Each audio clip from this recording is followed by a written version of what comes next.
I was literally physically tapped on a lot of times. My name kept getting called. I was doing a great job. I kept getting sabotaged, tempted, so my button can get pressed and I can go out of character. So although I went out of character, all I could say was stop talking to me. That's all I could say. Stop talking to me. And to walk into my space still bothering me, and I said, get away from me. Please get out of my space if you don't mind. I can't talk right now, and you still continue to touch me. That made me very unhappy. It was ridiculous. Because I know that I'm a great person. I got sent home early yesterday. I got sent home early today by the same person. I'm telling you, she's a bully. This shit isn't funny. She needs to understand that just because she's a mother and got children doesn't mean that she can come in the store, you know, disrespecting people, talking to them like everybody's beneath her. She has no respect. And it isn't funny at all. Like, seriously, man, I got shit I gotta take care of. And she keeps sending me home early. It's not funny. She's playing games. And then all day, throughout the day, she keeps saying her little racial shit. And then throughout the day, she keeps on, like, putting negative energy in the air, talking about people, gossiping about people. It's not funny, man. That shit gonna have to stop. She's a bully. I'm telling you. She's a bully. She brings a lot of negative energy in there. She always panic when there's a lot going on, and then she try to manipulate that and make it seem like we ain't doing something right, but we are working really hard and doing great. It's just the fact that she panicked, and I caught her a few times making a mistake, and she tried to hurry up and play it off. You know, nobody's perfect. It's fucking McDonald's. It happens. You know what I mean? Like, sometimes, like, somebody might get confused. So fuck, it gets busy, yeah. But she needs to stop playing like she don't be making mistakes. I be catching her. So all that animosity and shit that she keep putting in the air and stuff, then trying to tell me, I'm always snapping on people. No, that's false. No, I don't snap on people. I don't go in there doing that. I tell her, no, I make peace. That's what I'm doing. I've been creating peace. So all that negative energy that she's bringing in there and trying to manipulate it, no, that's going to stop. All that negative shit she's saying about, you know, her personal life, all of that. No, she's bringing all of that in there and then playing games saying she want to take her belt off and beat somebody. Y'all act like my kids in here. No, we ain't your kids. Respect us. Stop talking to us like that. That shit is crazy. I'm telling you. But to get sent home 2 days in a row, man, and I came in on my off day to make up my time, and she still sends me home early, it's not funny. Somebody will have to do something about that. It's not funny. It's not fair. It isn't funny at all. So, you know, she could keep being a bully if she wants to, but that shit is going to catch up to her. Because it ain't funny at all. It ain't.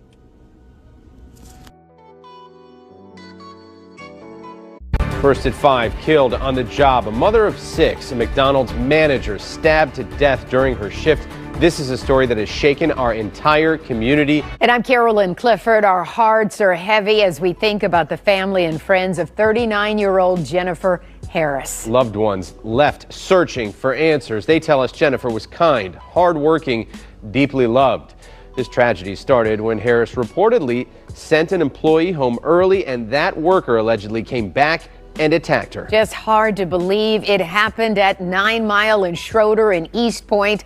7 News reporter Ruta Olsanaida is speaking with the family tonight about their devastating loss and the terrifying moments that changed everything. 39-year-old Jennifer Jama Harris went to work at this East Point McDonald's every single day to support her family, and they say she did not deserve this. Why take our mama from us? You knew we loved each other. It is absolute heartbreak for the family of Jennifer Harris, a 15-year employee of McDonald's and the manager here in East Point.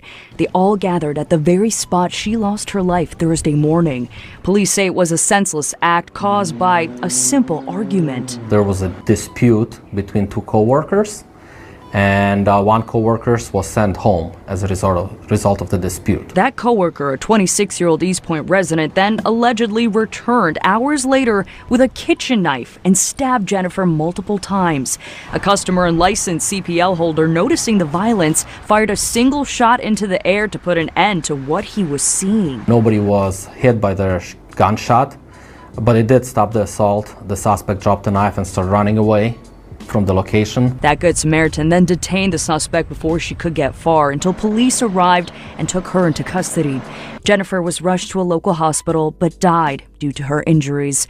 Neighbors say they sometimes hear arguments at this McDonald's, but never anything like this. Goodness, I don't even know what to think, to be honest with you. But yeah, it's just sad all around. You don't want to see this. The loving mother leaves behind her 6 children, who say they used to visit both their mom and the suspect at work and are confused to why the violence had to escalate this far. We would come up here. We met her co-workers. We met the lady and everything. I don't understand why she had to kill her. We reached out to the owner of this McDonald's, who told us in part, quote, "Violence of any kind is unacceptable in my restaurants, and we are taking this matter extremely seriously." Meanwhile, the family says Jennifer will be remembered as selfless and kind, her memory never forgotten. My mama, she woke up every day and went to work for us. My mama died trying to take care of us. This is the book of Zephaniah, chapter 3, verse 5. The just Lord is in the midst thereof. He will not do iniquity. Every morning doth he bring his judgment to light. He faileth not, but the unjust knoweth no shame. Kol Holayim La, Abba Nawa Yahweh Bahashem Yahweh Shai Bahashem Rekat Kodash. Double honors to the elder apostles and elder bishops of Great Millstone who rule well. Salutations to the Akim out there on the highways and the byways. Salutations to the hopeful elect. Salutations to you speckled birds, you Israelite foreigners. And shalom to the Akwaf, sitting and listening in silence as the scriptures say to do so. Zephaniah chapter 3, verse 5.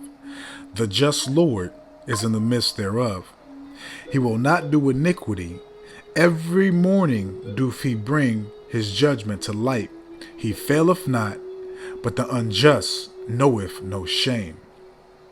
And our people don't consider, nor do they evaluate their lifestyle, how they conduct themselves, what they're involved in, okay, the things they glorify, the false idols and gods they reverence and worship, because all the death, chaos, mayhem, everything is orchestrated and commanded and formulated by and from Yahweh Hashem Yahweh Shai.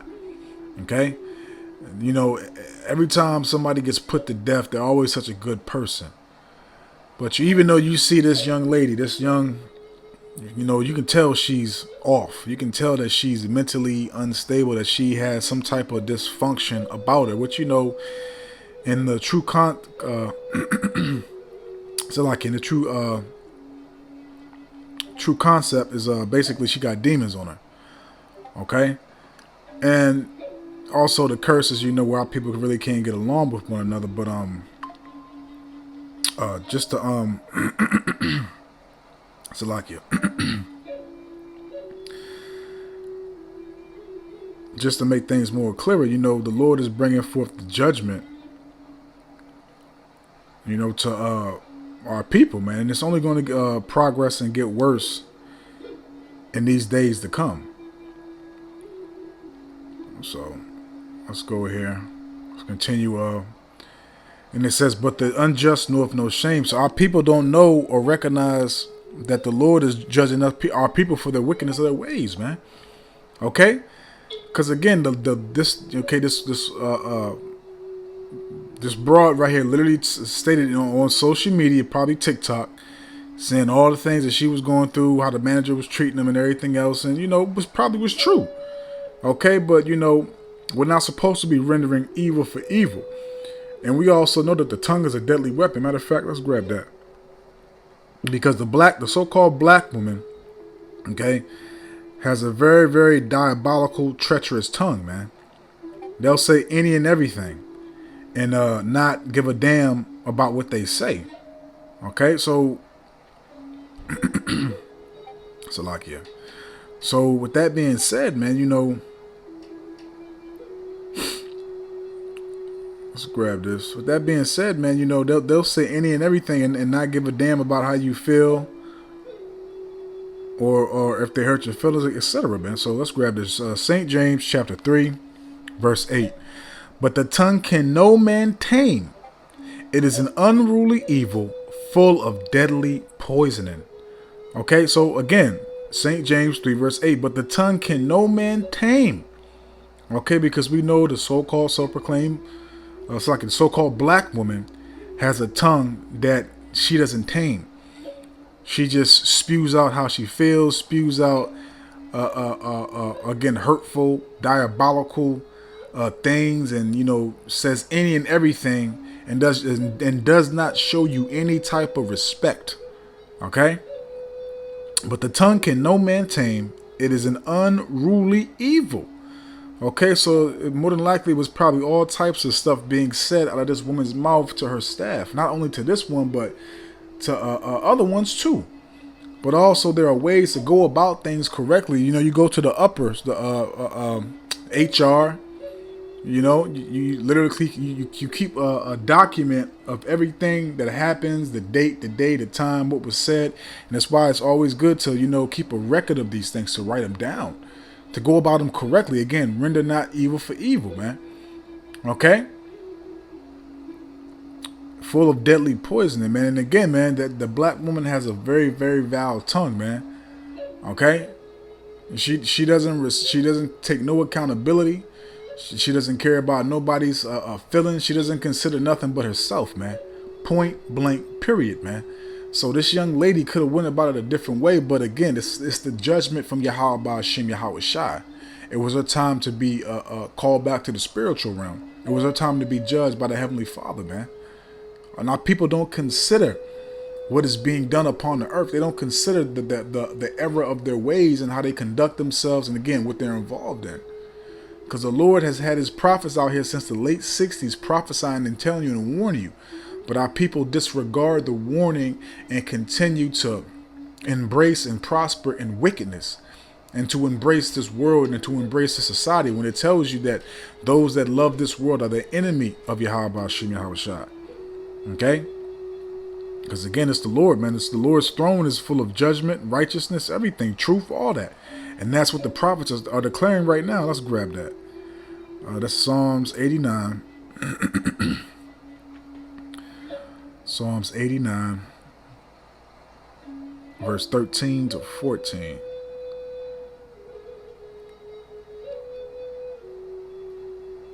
Yeah, verse 13 to 14. Thou hast a mighty arm, strong is thy hand, and high is thy right hand. And that right hand is Yahweh Shai. So Yahweh Shai is in the front line right now, you know, controlling everything.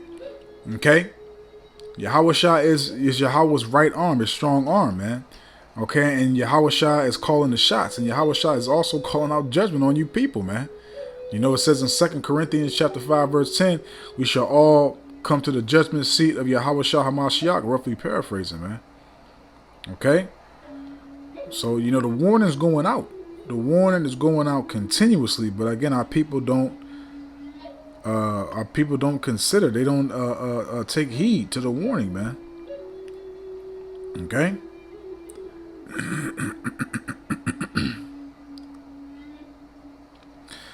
So again, Psalms 89, verse 13. Again, thou hast a mighty arm, strong is thy hand, and high is thy right hand. Justice and judgment are the habitations of thy throne. Okay, mercy and truth shall go before thy face. So it's justice and righteous judgment that's being placed upon the earth, man. So again, this was judgment from on high, from Yahweh Ba'Shem Yahweh Shai, and he didn't show no mercy. The Lord has been showing mercy to a lot of you people for a long time.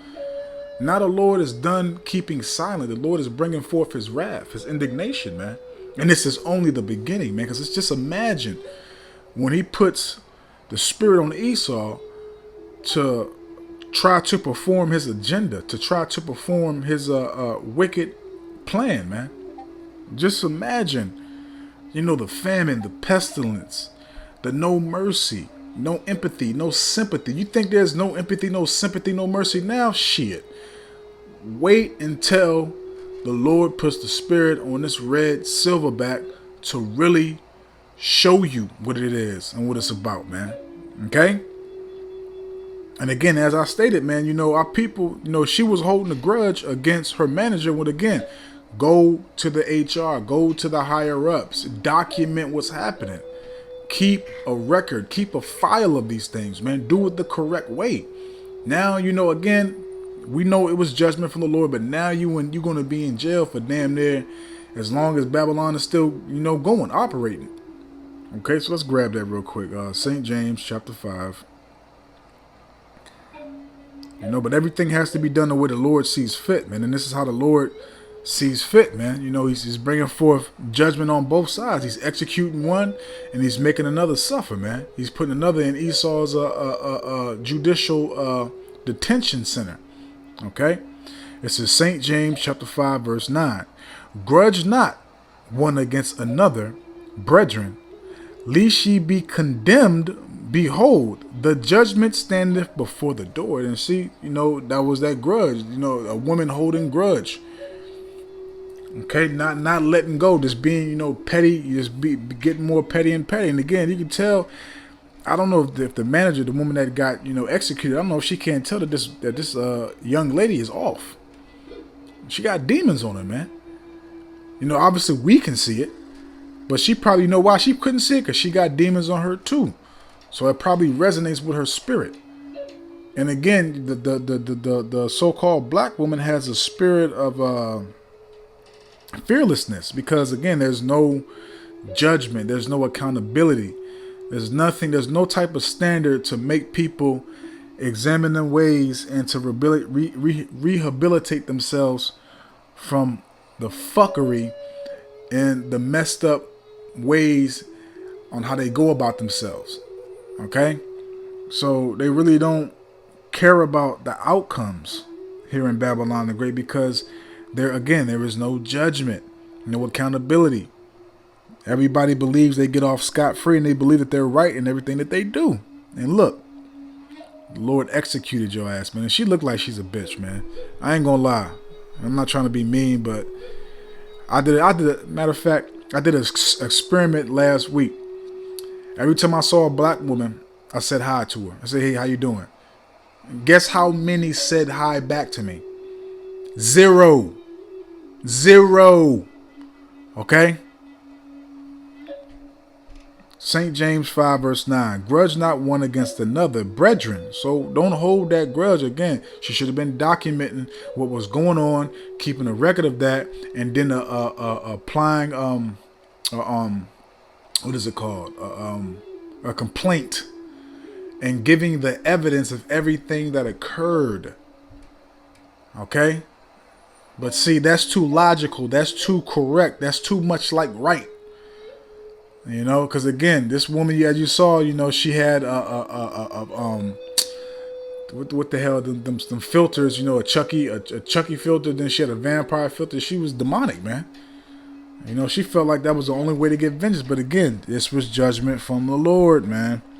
Psalms 9, verse 16, Salakia. Yahweh, Bahashem Yahushai, is known by the judgment which he executeth. The wicked is snared in the work of his own hands, Hagon Salah. So, those spirits created for vengeance, man. The Lord, again, he judged two people. He executed one, and he's putting one in chains. He's putting one in a great affliction. Okay? He's putting one behind bars, man. Because the Lord is bringing forth these judgments. The Lord is putting the spirit on people to do these things, man. Okay? Spirits created for vengeance, man.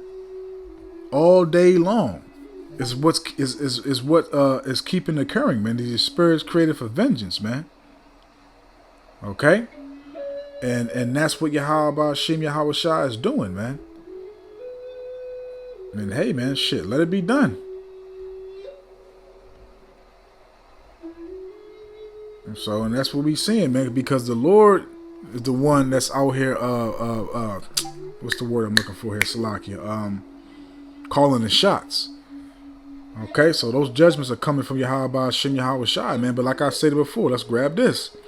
You know, I didn't want this to be too long. Just trying to make a few points real quick.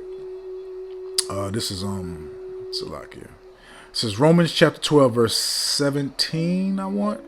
Come. Recompense to no man evil for evil. So if she was being nasty, she was being evil, wicked, having a vile, diabolical, treacherous tongue, cool. Again, you have to be logical, and it also shows you that women are emotional. Okay, because me, personally, if I was going through something like this, first thing I'm doing is I'm looking for another fucking job. I'm looking for another plantation to go to. Secondly, I'm going to document what's going on, and even when I find my fucking job, I'm going to report that motherfucker. Okay? So I'm thinking spiritual, not carnal. Okay, so I'm gonna know, okay, this place is hell. It's a demon on this person that's provoking me and trying to get me out of pocket to do something carnal, to go off. Okay, I know what I need to do. Start applying for other positions, other jobs, other locations. Secure a spot. Document everything that goes on each and every day.